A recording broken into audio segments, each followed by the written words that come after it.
Why did you choose Jamie, your friend? He was the easiest out of anybody because he would have followed me because we're such good friends. The most twisted interrogation you'll ever see. This is Michael Hernandez, and he did something purely evil to melt everyone's bones. On an ordinary Tuesday morning, Southwood Middle School was bustling with students eagerly awaiting the start of their day. Little did they know that this day would be forever etched in their memory. When the doors opened, two friends, Michael Hernandez and Jamie Gough, were noticeably absent from their usual meeting spot. As the day progressed, a horrifying discovery in the school's bathroom sent shockwaves through the community. A student stumbled upon a blood-soaked restroom with a lifeless body hanging from a stall. The security guard, initially dismissive of the student's concern, soon realized the gravity of the situation. The scene was horrific.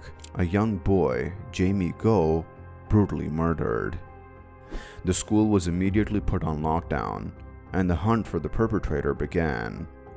Hours later, detectives arrived at Michael Hernandez's classroom. Unbeknownst to them, they were about to witness one of the most spine-chilling interrogations of their careers. Michael, an apparently well-behaved student, was identified by witnesses as the last person seen leaving the bathroom. As the detectives questioned him, they soon realized that there was more to Michael that met the eye. In the interrogation room, Michael sat composed, devoid of remorse. His chilling demeanor masked the harrowing truth that a 14-year-old had succumbed to the allure of darkness, transforming from an honor roll student into a perpetrator of unspeakable evil. And why did you get in trouble for attempting to go inside the school? Because it's too early and we shouldn't be walking around upstairs. I see. The autopsy of the victim's body revealed a horrifying scene. Along with having his throat slit, Jamie had suffered over 40 stab wounds to his neck. It is gut-wrenching to think that Michael, a 14-year-old child, was in complete control during the entire gruesome act.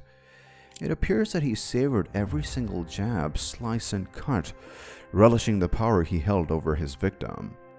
When questioned about whether Jamie put up a struggle, Michael admitted that Jamie turned around after the initial attack and pleaded for his life. Michael deceived him, promising not to kill him if he cooperated, but it was a lie. Michael then took advantage of an open stall door, locked it, and turned Jamie around again to resume his assault. Michael's matter-of-fact tone and open dialogue during this interrogation suggest his excitement in displaying his cleverness. Perhaps this excitement overshadowed any thoughts of self-preservation or concerns about the legal consequences of his actions. Being only 14 years old, his young age might have played a role in his readiness to confess, as the prefrontal cortex, responsible for decision-making and impulse control, is not fully developed until around the age of 25. After the attack, Michael left the scene, disposing of his gloves by flushing them down the toilet. He cleaned himself off in another bathroom to avoid suspicion. When asked how he knew Jamie was dead, Michael explained that he ensured it by poking his knife into Jamie's face and checking his motionless eyes. He left Jamie's body in a specific position to prevent him from gasping for air. As the interrogation continued, Michael's lack of remorse and emotional detachment became more evident. He showed little concern about his friend's life, focusing instead on trivial matters like retrieving his missing ring.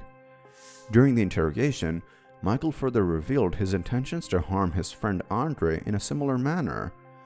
His detailed plan and enthusiastic recounting of his murderous intentions suggest a disturbing level of investment and satisfaction in being involved in a criminal proceeding. His emotional detachment and lack of remorse align with psychopathic tendencies, although a formal diagnosis cannot be given at his age. Additional evidence from Michael's schoolmates revealed a pattern of concerning behavior. He showed a morbid fascination with gore and death, even displaying a disturbing screensaver on his school computer. Incidents of teasing and physical assault against classmates, as well as his possession of a screwdriver for menacing purposes, were also reported. When asked about his motivations, Michael claimed that Jamie had done nothing to offend or harm him. He acknowledged that he knew the difference between right and wrong, but found it difficult to categorize his actions as either. Michael, after a harrowing interrogation, was sent to the Juvenile Assessment Center. During his trial, a chilling notebook was presented, revealing his plans to kill, including his own sister, and his twisted mission to cleanse the world through murder. The jury showed no mercy. On September 24, 2008, Michael Hernandez was found guilty of first-degree murder and attempted first-degree murder. He received a life sentence without parole, plus 30 additional years. A later Supreme Court ruling led to a retrial in 2016, resulting in the same life sentence. However, Michael's time in prison was cut short when he suddenly collapsed on April 29, 2021, and was pronounced dead. His cause of death was cardiac dysrhythmia due to morbid obesity. He spent 13 years behind bars, passing away at 31. The story of Michael Hernandez serves as a haunting reminder of the darkness that can reside within individuals.